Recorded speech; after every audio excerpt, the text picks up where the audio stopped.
Hey, who's ready for another haunted hidey hole? And this time I'm building it in this old bird cage, which I got for $4.99 at Savers. Yes, the bird cage already looks haunted. So, you know, I could end the video here, but that would be boring. And then you couldn't watch me do this. Oh yeah, wasn't that satisfying? And trust me when I say this whole video is chock full of transitions like that, because this was another big build. Yeah, I know last time I said I wasn't gonna do big builds anymore, but you know what? I lied. Sue me. Okay, don't actually sue me. Anyways, so what am I doing in my bird cage? Well, one side is going to be normal, and then the other side's going to be spooky. I mean, haunted. Spooky haunted. Hold up, remember those transitions I was talking about? Shwabam.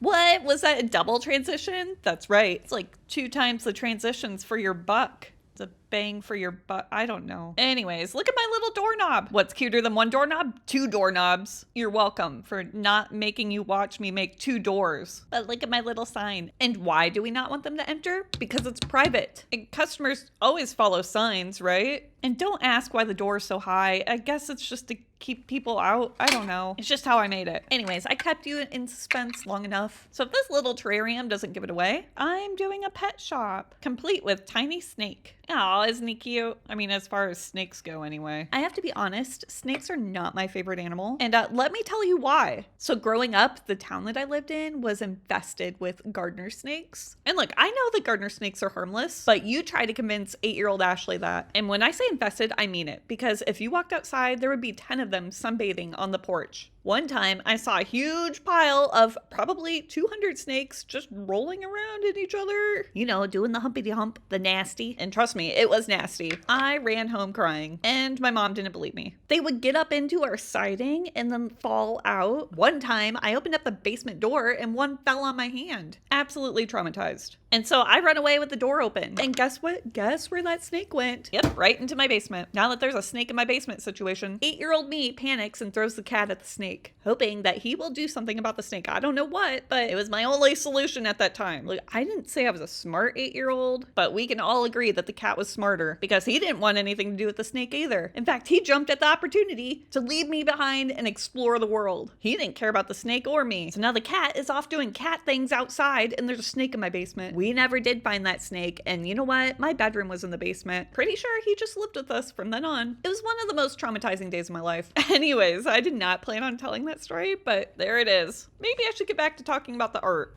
Oh, look, a missing turtle. How do you suppose a turtle went missing? That may come in later, because I don't know if you remember, but we're making a pet shop with a normal side and a spooky side. And no, this is not a noose. It's a dog rope and some aquarium stuff. I don't know. And look at this. I'm making a little bone. It's a dog bone. Get your mind out of the gutter. You guys are worse than my husband. Okay, so we're just about to get to the spooky side of this pet shop. Now, I thought about making this video a 2-parter, but I don't know if you know this, but I hate 2-parters. I mean, not as much as I hate snakes. If it was between a whole pile of snakes and making a 2-part video, I would make the video. But luckily there isn't a big pile of snakes because I moved away from that town. Anyways, I really need to get back to this video. So here is the finished pet shop side. Next, I'm going to be doing the spooky side. You know, what you probably came here for, not to hear me rant about snakes. That was just a bonus. I don't know. Anyways, so here's my story. So I think this guy that we'll just call Charles owns this pet shop. And it has all the basic pet things in it. Dogs, cats, tarantulas, whatever. And so it doesn't raise any suspicions that he has all these animals. But you know what? It's just a front for the real crimes that are happening in his office behind the door.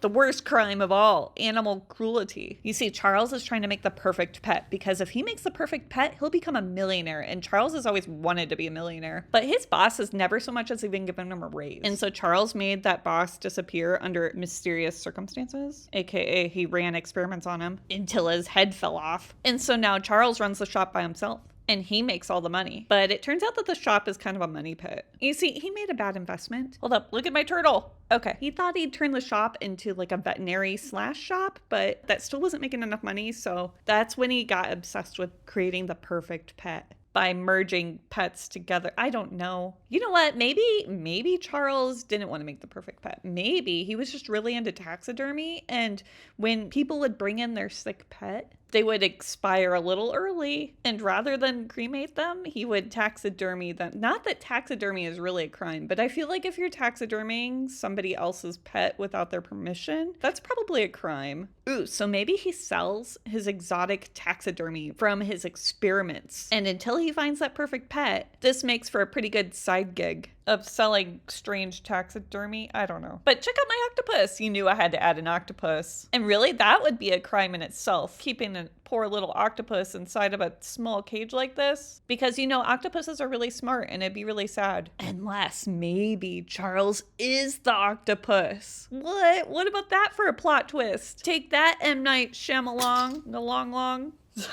I don't know how that would work. But you know what? If any animal could do it, it would be an octopus. In fact, here's the spine that Charles tore out of his owner. Actually, maybe I can run with this story. Hold on, let me try. Okay, so the octopus, we'll call her Floris. Trying to change her to a woman. Because what's the saying? Hell have no fury like a woman's scorn. Anyway, so after she saw the animal cruelty, she seeked revenge. She was looking for revenge and ripped his head off and his spine. And now Floris runs the shop. I mean, I don't know how an octopus would run a shop because people are going to notice that you're an octopus. Unless she's a shape-shifting octopus. Yep, I've said it, so that's what we're going with. We can't turn back now. So Floris, the shape-shifting octopus, now runs the store. And you know what?